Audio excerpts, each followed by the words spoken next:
Alright, we're back and my cinnamon buns are out of the oven. They're still warm, but they're warm, they're cool enough that I can touch the pan, even though the pan's warm, but look at how nice they are.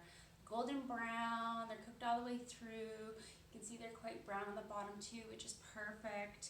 Then I have my two little guys here that were the ends of my cinnamon buns. So these two I baked for 25 minutes, and these ones needed about 30. It was just a bigger pan to get it fully cooked. So adjust to your oven.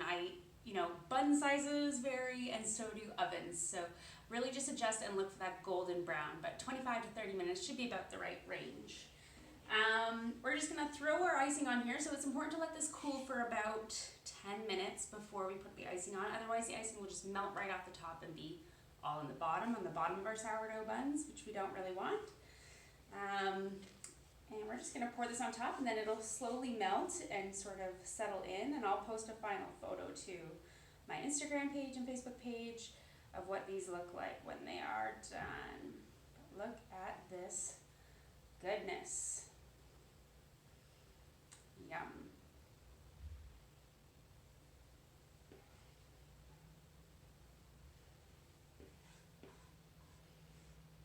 Gotta save some for these other two here too. A little bit more on this one. This is always so hard to get this even.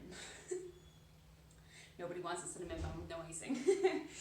Alright, we got enough here for these two yet. And these two are a little bit cooler, so the icing might not melt quite as nicely over them, but I'm sure they'll turn out great. Oh yeah, lots of icing to compensate. Awesome.